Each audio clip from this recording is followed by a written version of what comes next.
Good morning. There we go. Turns out that if I don't have fresh enough batteries, it won't even turn on at all. Okay, there you go. All right, now, so what we have been talking about is the fall and its consequences. This is going to be our last class on that. We're going to be talking a little bit more about what the effects that has made in terms of the actual life we live. Next week, we're going to do some comparing and contrasting. I'm going to talk a little bit about the Judeo-Christian worldview in general, the broad outlines, which is, we've been talking about it. So what I'm wanting to do is back up. We've been looking at a lot of trees. Then I want to look back up and look at the forest and look at various alternatives and how that affects how we actually live our lives. Okay. I was talking before about the post-fall circumstances, and we've talked about the number one, of course, aging, illness, and death is such a intrinsic part of what it means to be a human being that we don't often think about it as you know, like there's an alternative. What we think about is in heaven it will be different. But what we need to recognize is it wasn't supposed to be this way already, that this was not God's plan for human life. But it is now. And so one thing that it means to live in a post-fall world, a post-corrupt world, is we live in a world where aging, illness, and death are not just common, but inescapable. Okay? So much woven into our lives that we don't think about it as anything other than just the natural state of things. The second thing that we talked about is metaphysical blindness. Actually, the more I think about this, the more fascinated I get by this particular question. And one thing that modern thought has done, I think, has brought this into crystal clear focus, and that is, modern thought basically is based on the idea that the only things that we can know are things that we can actually touch and measure and experience, empirically measurable things, and things that flow from those by the application of pure logic, okay? So, in other words, the power of the mind to apply logic to things, and then the things that we actually experience and can measure. Note that I said experience and can measure. Human beings have a lot of experiences that we cannot measure. Modern thought discounts those, okay? Now, when we are left with only what can be empirically measured and rationally deduced from that, when you are left with only those two things, it turns out that there is very little about life you can actually know. There's very little about the larger stuff in life.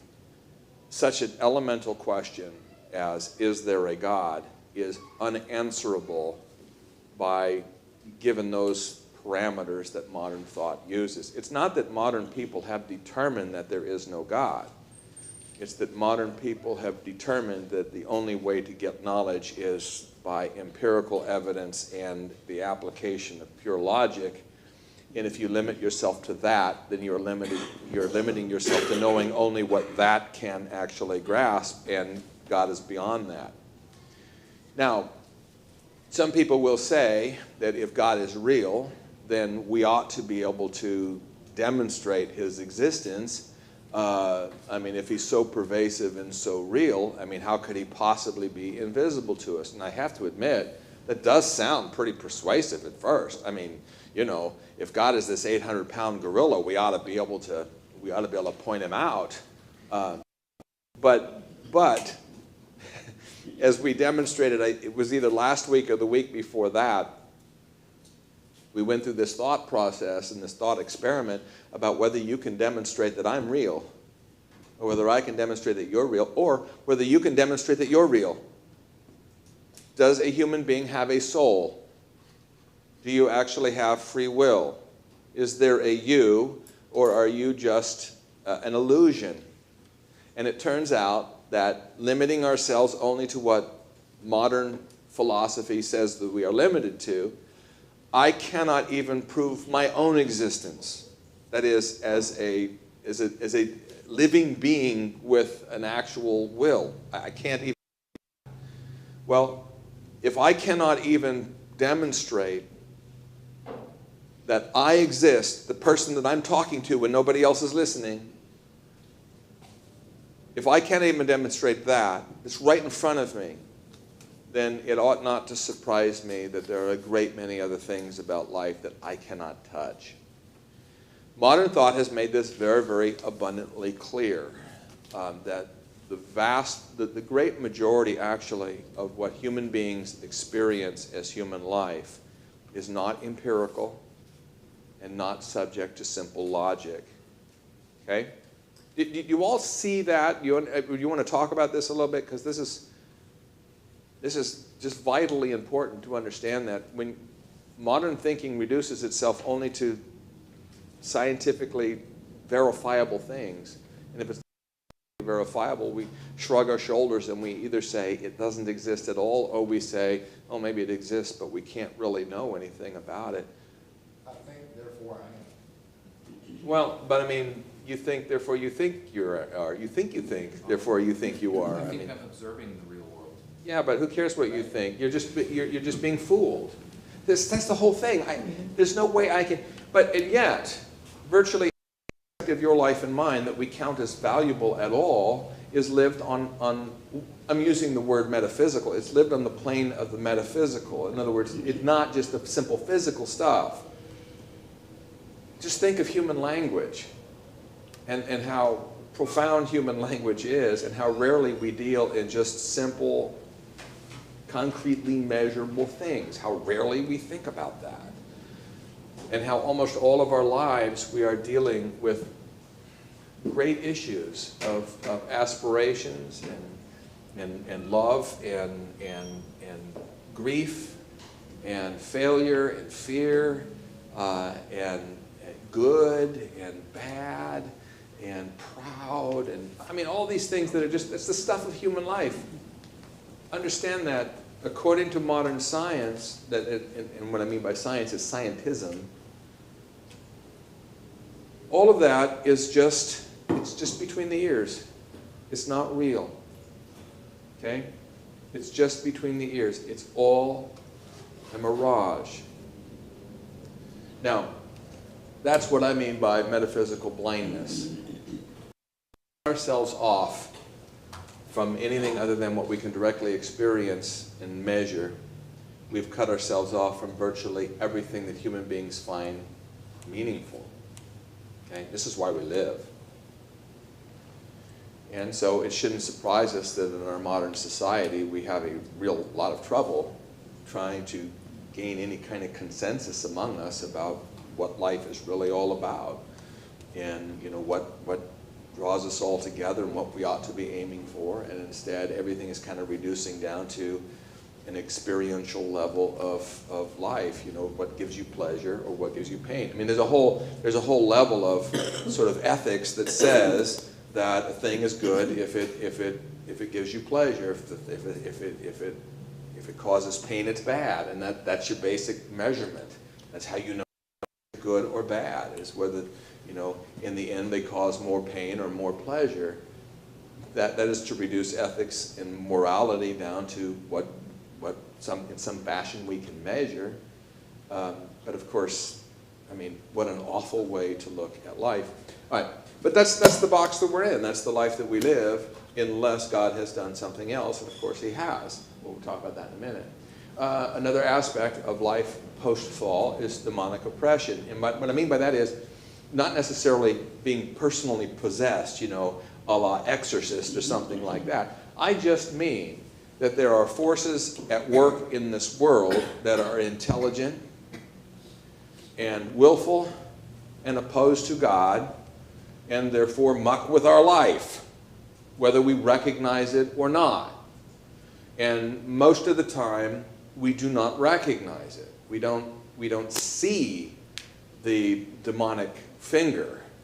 When you see it, that becomes the stuff, or that is, Hollywood likes to show us scary things and characterize evil in a very scary way.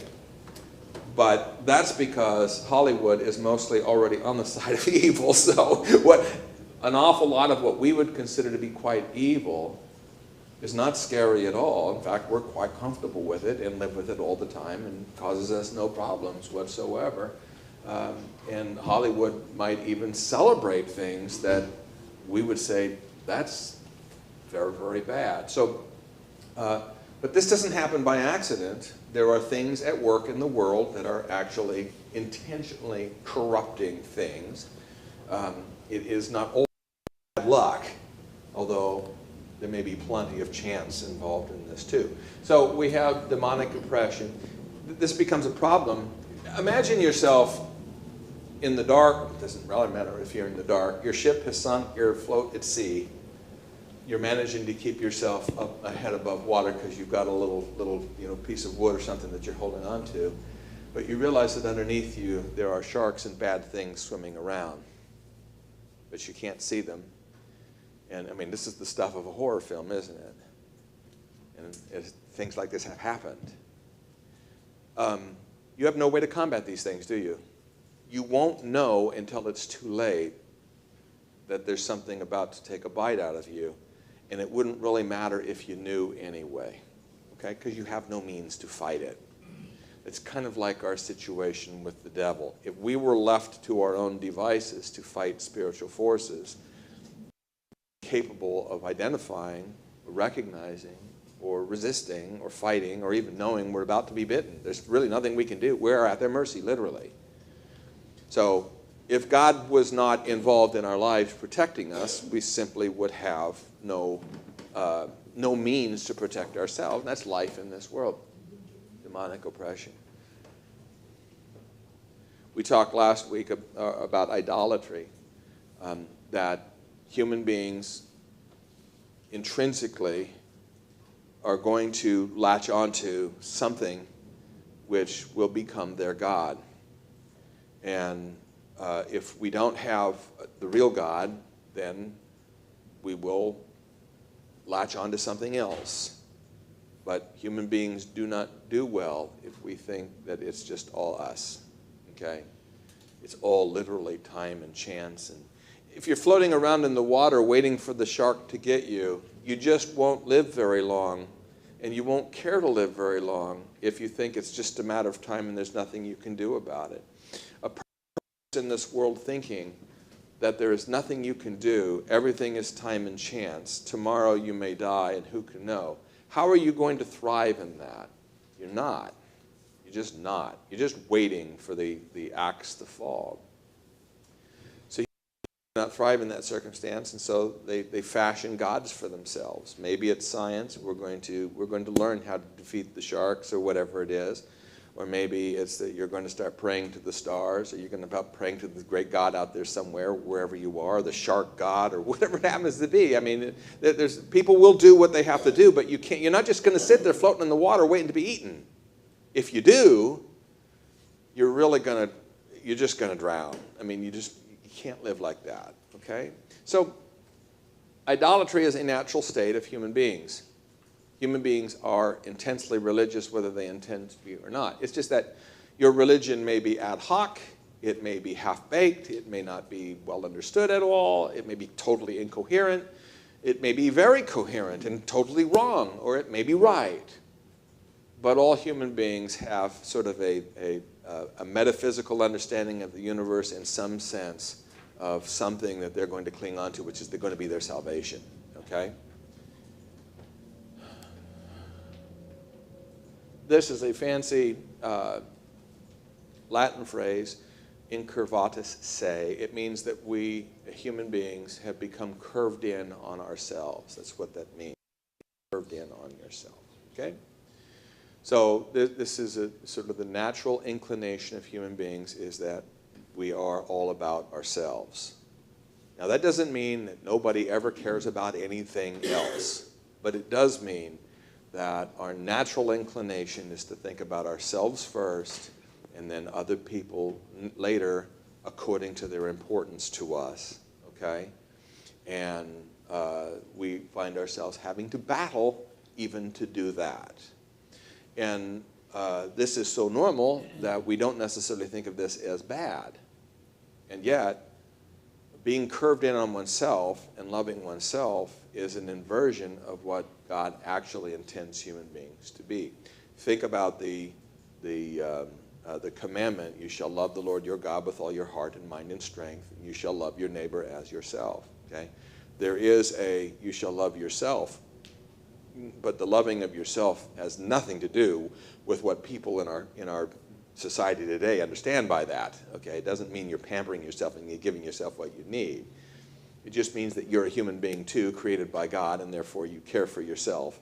But note that first is the love of God, and then the love of neighbor, and then the love of oneself. So if you think about it this way, the love of God is absolute. You never, ever put anything before that. So what the love of God requires is always completely obligatory. Yes? I saw a billboard the other day coming home from work, and it said, "You are enough."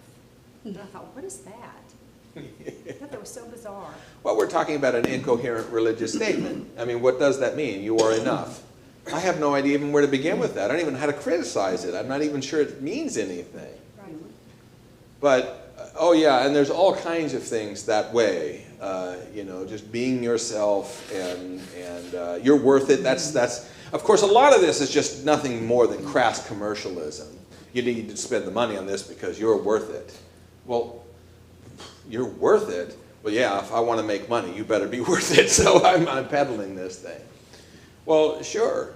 But what happens is, the love of neighbor, what we want to do to help our neighbor, should never come at the expense of our obligations to God. Okay? So we love our neighbor, but sometimes our neighbor has to give way to our obligation to God. That's why Jesus says, if you love your mother or your father more than me, you are not worthy of me. There's a possibility that what your neighbor wants, even if it's something as close as your mother, your father, your wife, your children, even if it's that close, if there's a choice between them and me, you've got to go with me. Okay? Because the love comes before everything else, than the love of neighbor. But then we can also say that the love of self is never to come at the expense of your neighbor. Okay? So I am going to give myself what I want, but it is going to come at the expense of what I really owe you, what you need. So there's a hierarchy here, and that means that oftentimes my neighbor's needs mean that I'm not going to get any sleep, or I'm not going to be able to do what I want. I wanted to go play golf today, and I can't because these other things are going on. I could say I'm worth it, but then I can say, fine, but you're more worth it. So I have to take care of and do what you need first, okay? But the Incarnatus say this natural inclination turns the whole thing upside down. The natural inclination of a human being is, first I'm going to take care of myself, and then once I'm totally taken care of, then I will take care of those around me. But even those around me is the very selfish way. In other words, as Jesus says, if you love only those who love you, you know, how are you any different than the Gentiles? Well, even it turns out that when we love our neighbor, oftentimes there's a selfish motive in there. And then God gets whatever's left after that, if anything at all. If you think about your own life, it's very difficult to find instances in your life when you are acting with purely altruistic and pure motives. People oftentimes become very discouraged because it just seems like human behavior, even our own behavior, is just filled with ulterior motives. The problem is that we are not purely sort of oriented toward God and toward our neighbor. We are purely oriented toward ourselves, and our neighbor and God keep getting in the way. And so another aspect of this is, you know, how difficult is it to love God and love your neighbor? And the answer is it's pretty hard. And then that raises the question, why is it so hard for you and I to do that which is what God calls good? And the answer is because we're not good. If we were good, it would be easy for us to do this. But it's not easy for us to do this because we're not good. We're twisted. Okay? So this is talking about the natural inclination of the human will. An awful lot of time is spent in our modern society trying, wondering what's wrong with our world. And one of the things that people come up with, what's wrong with our world, is ignorance. Ignorance and poverty. And that seems to explain everything. So if we give people money and we educate them, then they'll be good. But experience does not show that that's the case at all. And there are some people you can give all the money you want to, and the money just becomes a tool for them to become twice as bad as they were when they were poor. And as Luther liked to say, if you educate a demon, then what you end up with is an educated demon. Okay, but they're still what they are. So simply teaching people the things that hurt them or the things that help them or the good way to live doesn't really help if the person still is all about themselves. So being a Christian is not just an enterprise in learning how we ought to live. Although there's lots of learning, education is an important part. Learning about God and His will is important. But we are not just left to take the truth and then apply it properly and everything will be fine. Because all that means is we are now educated demons. Okay? And educated demons are, after all, still demons. So that's another aspect of human nature that we can't trust anybody, even ourselves, all the time. Okay? Now, once again, this doesn't mean that your friend is always going to stab you in the back and nobody does anything but lie. It doesn't mean that. What it means is that we measure the level of corruption, of sinfulness in one another. You and I get very callous to this. We don't measure it against the standard that God set. This is what a human being should be. We measure it against those around us.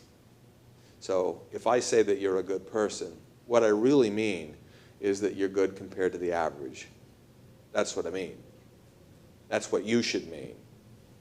So that when we say that's a good person, that's a really fine example. What we mean is on the bell curve, they're over here. But that has nothing to do with what is absolutely good. They're not that. There isn't anybody like that other than Christ Himself. So we human beings get used to that. Just because I'm better than you doesn't mean that I'm really very good. Okay? It works the other way too. When you look at somebody that seems to be quite wicked, it doesn't take a lot of imagination usually to understand where that person is coming from. And when you realize why would a wicked person do the things that they're doing, and you realize that you can see why they would do that, that ought to send a chill up your spine, recognizing that the difference between you and them is a matter of degree, not of kind. See what I mean? We should, and we have, the tools for a lot more compassion with people that have really made a mess of their lives because we are more like them than we want to admit. This is why Jesus says if a man looks at a woman with lust in his eyes, he's committed adultery with her. He's not really saying that it's the same thing, you might as well go ahead and do the deed. It doesn't matter. What he's saying is the person who looks lustfully is cut from the same cloth as the person who actually acts on it. Just like, hating your neighbor is like killing him. Okay, well, no, it's not, you might say. I'd rather my neighbor hate me than kill me. That's true. However, if you hate your neighbor, you show yourself to be cut from the same cloth. The same kind of person is the person who actually kills. The difference is one of degree, not of kind. Okay? But the problem with humanity is not a problem of degree. We're just not good enough. It's kind. It doesn't matter how good we get. We're just the wrong sorts of things because we are broken. Okay?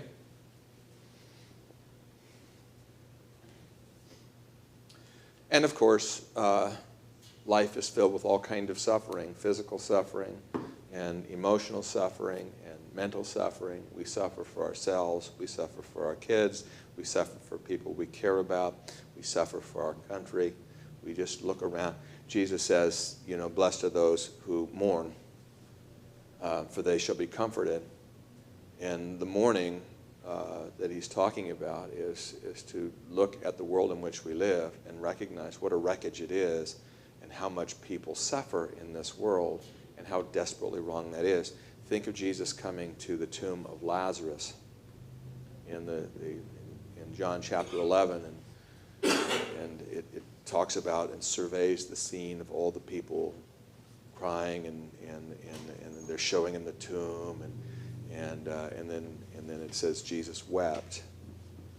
And Jesus is not weeping for Lazarus, because Lazarus is not suffering at that moment. Lazarus is going to begin suffering again. You know when that's going to happen? As soon as Jesus says, "Come forth," Lazarus is going to start suffering again. Jesus is not weeping for Lazarus. Jesus is weeping for all the people who are weeping for Lazarus, because grief is a real thing. And death and the suffering of people you love causes deep and profound scars. You know, I suppose that in the world to come, we would all have PTSD, except that God will heal that too. But if it weren't for the fact that God will heal that too, I think all of us would find ourselves in a perfect world and still flinching every time something happened. I mean, imagine this. Supposing God took you out of here and placed you in a perfect, pure, beautiful world where there is no danger. How long would it take for you and I to get to the point where we stop flinching, where we stop worrying, where we stop being fearful for what's going to happen next? I suppose sooner or later we would finally learn that, but I mean, how long would that take? Okay? So that's the nature of the world we live in. I mean, we're just constantly having afflictions upon us, from inward, our health, and outward, things falling on us, and even when things are going great with us. As they say, you know, having children is giving hostages to the world. Right? It's an awful way of looking at it, but there's truth to that. You have children, and you have now provided to the world opportunities to take hostage things that you love. And that's true. Now, that shouldn't stop us from having children. It should give you pause about what a horrible world we live in. It should also tell you this, how wonderful children are, because you don't take hostage something that isn't valuable, and children are wonderfully valuable, but that's what makes them vulnerabilities for us, right? And, of course, this last aspect of life is a futility. You know, I don't know. We talk about 2 steps forward, 1 step back, but it's like 100 steps forward and 99 steps back. It's just very, very frustrating. Progress is slow and difficult, and then oftentimes the progress you thought you were making turns out you were going in the wrong direction. I mean, isn't that... You know that sinking feeling you get when you're setting out for some place and you're 15 miles down the road and you realize you've gone the wrong way? So the last 15 minutes are absolutely wasted, and the next 15 minutes are only to catch you up to where you were, and if only you'd been paying attention to begin with, this wouldn't have happened. So much of life is just covering ground we've already covered. All right, so I use my garden often as an example, just as Jesus uses seeds and all that. You know, a garden is a wonderful example of futility. I am happy to say that my garden this year is doing better than I feared it would. But early on, you know, last year my garden was all my cucumbers got eaten up completely, destroyed before there was even close to a cucumber on them. All of my green beans wiped out. And the tomatoes were big, luscious, beautiful plants with not a single tomato on one of them. 50 plants and 3 tomatoes. That's what I got last year. So this year, I was hoping it wouldn't happen again. And the tomato plants were doing fine. And the green beans were doing fine. And the cucumbers were doing fine. And then the green beans disappeared overnight. And it's you know, going back to the shark theme, I could hear the dun-dum, dun-dum, dun-dum. You know, they're coming. And then I'm looking at my tomato plants, and they're being nibbled on. Now, this happens every year, but this year it was happening a lot more, and I was really getting worried. And every morning I would go out to my garden to check on my poor cucumbers, knowing that this is the morning that I'm going to come out, and they're all going to be gone. And this is the morning when suddenly the deer are going to become extra hungry, and rather than nibbling on my tomatoes, they're just going to gobble them down to the stump, okay? I'm just waiting. Every morning I go out there. And I was becoming so despondent is way too strong of a term, but in a little way, I had just resolved that if this happens again, I'm not growing another garden unless I build a fence. because I just can't do this anymore. It's too much work. It is way too much work, only to have it all absolutely wiped out in one night. I can't do that. I'm not going to do that. But that's life, isn't it? How much do we invest in things that we may never see any of the benefit of it? And nowhere do you get this more than investing in the little garden we call our children, okay? And then they grow up and blow it all. You gave us everything, and then what? What? This is what you're going to do with your life? Oh, well, there you go. But, okay, futility. We have to live with it. There are no guarantees.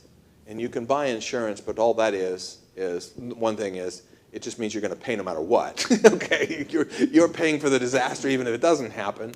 You're just paying a little bit less. Okay, well, that's life. This is so ingrained in all of us that we just, if we think of a world without it, we have to float off into the realm of imagination because none of us have ever seen it. There are two spots in Scripture that just defy imagination. It's the first 2 chapters of Genesis and the last 2 chapters of Revelation. The first 2 chapters of Genesis speak of a world before the fall into sin. And we read it. It sounds wonderful, but I can't imagine it. Can't imagine what it's like for God to be walking in the cool of the garden and Adam and Eve to be having that kind of ordinary, without fear and without, I just can't imagine it. It's there, it's telling me that it was this way, but if you ask me, well, what it looked like, I'm going to say, I've never been there. And then when you get to the last 2 chapters of Revelation, we're talking about golden Jerusalem coming down out of heaven. There's no sun because God is the light and all that. And it's all highly metaphorical, and it's telling us wonderful things. But if you ask me, well, but what does it really look like? I don't know. And that's because all human life has occurred, except for Adam at the very beginning, it has occurred after the fall and before the restoration. Okay, that's where we live, and that's what it looks like. And this is one of the stuff up there, people will say, how can there be a God if this is the way life is? Or if there's a God, how can he be good if this is the way life is? Right? Isn't that the number one reason why people don't want to believe in God? I mean, all these things happen whether there's a God or not, you understand. So they're not saying, because of God, all this is here. They're saying that, yeah, but any God that allows this, I won't believe in. Of course, that's a little bit funny. If there's a God, you're going to believe in him. Whether you like him or not, it's a different question. But of course, the Christian answer to all of this is, well, yeah, of course, if God created a world like that, if this is God's intention, if this is the best he could do, then that's not the God that we actually worship. It's not the God that sent Christ into the world. It's not the God that's going to greet us on the last day. We Christians do not say that this world is the way it ought to be. You just need to look at it right. Nor do we say that the entire problem with this world is how human beings behave, although that is a big problem with the world. Even if we all started to behave perfectly today, there's plenty of problems out there that we are going to continue to wrestle with because the world is still broken. And Jesus did not sin, but Jesus suffered. And he suffered because of the world that we live in. It's a meat grinder. Okay? And we live in it. We are plopped in the ocean at night, adrift, unable to protect ourselves from the deep, dark, scary things that are below us. And God didn't do that. God is here to rescue us from that. Okay. Any thoughts on this happy topic? It's unhappy, but all we're really doing is being realistic, because none of this should be a surprise to anybody. If it is, come and see me. Okay. All right. You've heard of the order of creation, how God created things, how it's supposed to be. The order of creation, usually mean by that, is the deep structure of the way things are. Okay. And so they are that way because God made it that way. So. But now we're introduced with the fall, we're introducing something else. We're introducing something I'll call the order of preservation. And that is to say, originally, creation would have gone on in its good state indefinitely. But now that the fall has occurred, God's creation is in a state of decay. Because it is in a state of decay, it is not enough. In other words, things won't just stay the way they are if we don't mess it up. Things are getting worse. So an awful lot of life is devoted not simply to working with the order of creation, but it's trying to preserve what we have so that it decays at a slower rate, or so that we mitigate some of the evil effects of this decay and corruption. An awful lot of life is devoted to that. Hence you weed your garden. Because I weed my garden, right. And so the thing is, there's nothing I can do to make... In physics, as you study early on particularly, later on you get more sophisticated, but early on physics deals with simplified models, okay? So how much energy is in a tank of gas? And you can do the calculations to find out how much energy is in a tank of gas, chemical energy. And then you can find out how much energy does it take to drive your car 1 mile. And so there's a formula there. And so then you can say, well, how many miles should you be able to go in a tank of gas? You run the calculations, you find out I should be able to go 1,000,000 miles on this tank of gas.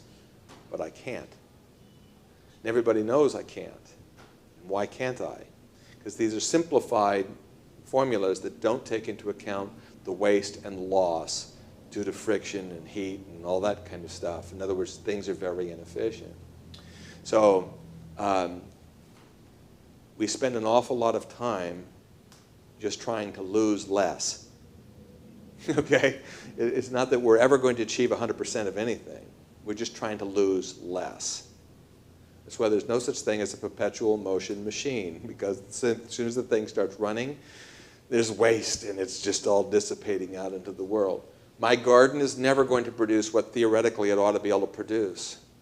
So all my job in weeding and fighting the bugs off and all of that, it was not even coming close to what theoretically I ought to be able to get out of this garden. We're just trying to lose less. We're trying to die more slowly. Okay? We're trying to get weak more slowly. Isn't that the way life is? We're fighting off, so that we can live as long and as healthy as we can. But sooner or later, something's going to swamp the boat and down we go. And we just don't stay at the peak of physical and mental acuity until the Lord takes us. It is a fighting and a fighting and a fighting. All right, so we are trying to preserve. Okay, think about all we do to try to preserve. All of these areas of human endeavor, and you could stop and think about many, many more. These are things that we engage in, trying to stave off the effects of decay and confusion and corruption and death, constant labor. I mean, economics is all about dealing with scarcity. There's not enough, and if you study economics, you find out there's never going to be enough. Everything is a trade-off. Think about that. Everything is always a trade-off. There are no free lunches, okay? And law and government, I mean, think about that, how much we are just trying to make the best we can. It's like this. It's like we're all sunk in a mud pit, like a swimming pool. The water is drained out and the bottom is just mud, and we're all in it. And you can't climb out the side because it's too slippery, so we just stay in there, okay? So we're all muddy. So what are we going to do about that? Well, I can throw you down a towel. What can you do? You can wipe off your arm, wipe off your face, do the best you can.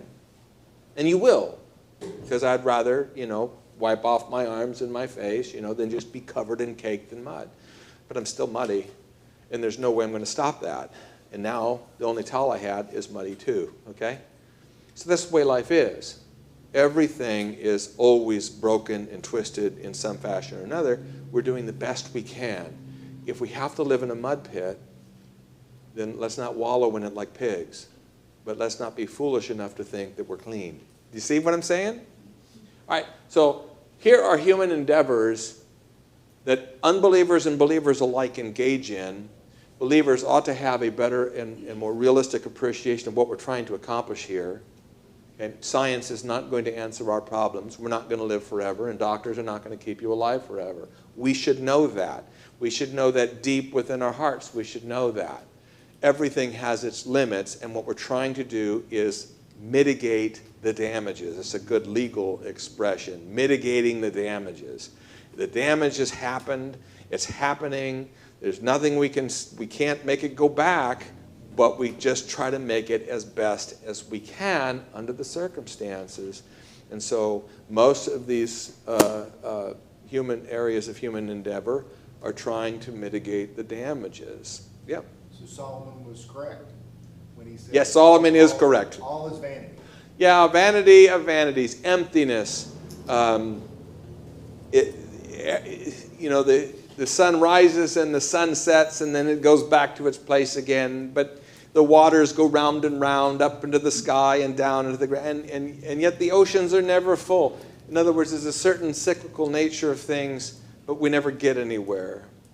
The book of Ecclesiastes it takes a very hard, real look at the nature of this fallen world, and it very much would agree with what I'm saying here. That you can if your job is engineering, you're not going to construct a bridge that will never fall down. You're just trying to make it last as long as possible and build it as cheaply as possible. But sooner or later, you're going to have to tear it down, or it'll come down on its own. Everything is that way. Nothing is permanent. Nothing lasts forever. And everything is a measurement against what might have been or what could be. Okay? Think about how marriage and family have changed. Prior to the fall, there was marriage and there was family, right? Be fruitful and multiply was God's command, and Adam and Eve were created and brought together before the fall. And so marriage and family were a way to participate with God in the procreation of life and the filling up of this world in which He made, and to enjoy life with God and to create other beings that will enjoy life with God as well. Now that still holds. Marriage and family still accomplish that. But marriage and family now have an aspect to them that really wasn't the case in the very beginning, and that is it is necessary simply to preserve. Think about it. Before there was death, creating new life was simply creating more and more people to enjoy life with God. Presumably, God would have capped how many people would have been created when the world was as full as He needed to get, or I don't know, maybe He'd make more worlds. I don't know what He would have done. But you see, that problem was solved when sin entered into the world, because now we have to have children or what? The race dies. See, now having children is not just a joyful thing so that more human beings, more living beings can enjoy life with God. Now it becomes a necessity, or the race dies. If you don't have any children, who's going to take care of you when you're old? If we don't have enough kids, who's going to pay the Social Security bills? If we don't have enough kids, what's going to become of society? So that marriage and family and procreation now become a necessity simply to survive.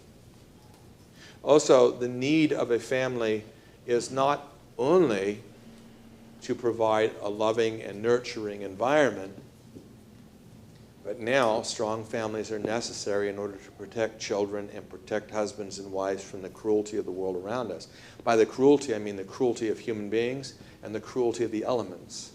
We have to take care of ourselves, and families are ways that God provides for us to take care of ourselves much, much better than human beings on their own. But this is a really a defensive kind of way of looking at families. And think about, just the need of marriage to provide an outlet for a sexual outlet that would not have been necessary in the beginning because the sexual impulse would not have been so corrupt as it's become.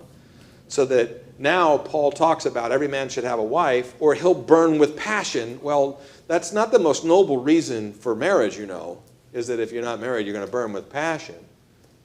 But that is a reason. Not the best and most noble, but in this broken world, human beings really need to have somebody that they can be intimate with. There may be some exceptions, but it's not good for a man to be alone for all kinds of reasons, and that's one of them. Okay, so marriage and family now have taken on a different character. Again, the old is not lost.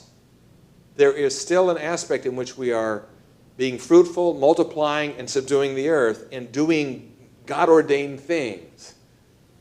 The human beings manipulate the stuff of creation to make cars and air conditioners is really a very divine-like thing that God gives us to do. It's good and can be and should be done in a way in which we are actually honoring God and glorifying Him by the kinds of things that our minds and our hands can do, the creative activity of human beings. This is a very good thing. It only becomes evil when those things become substitutes for God. But otherwise, this is good. But now, in this broken and fallen world, it's not only a good creative way in which we can rejoice in God, it now becomes necessary. If we don't build bridges, then the world becomes a much more divided place. And then you have really bizarre things where things like war become actually a thing that somebody must be able to do this because of the nature of the world in which we live. So screwed everything up. Yeah, so we have the order of preservation. And finally, take a look at how important religion is. Now, human beings are religious. They cannot help it. As I've mentioned many times, squirrels are not religious. They reproduce, they eat, they do, but they don't think about the nature of existence. They're not striving for anything more. They just do what they do. But human beings cannot just do what squirrels do. We think too much.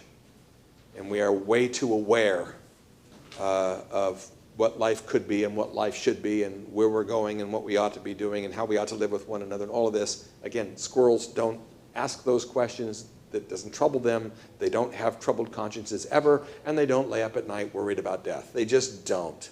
They're very happy, I guess. But you and I cannot do that. We are deeply religious people. But without God, we are not only deeply religious, but profoundly ignorant. We don't know the answers. All we know is the questions. We know the questions, and we know the questions are profoundly important. What happens after death? Well, I don't know. All I know is what happens to the body. I see that. But I don't know what it means. I don't know why I'm here, and I don't have any way. So God has spoken. And God has spoken to us so that we no longer have to live in this metaphysical, religious, philosophical darkness.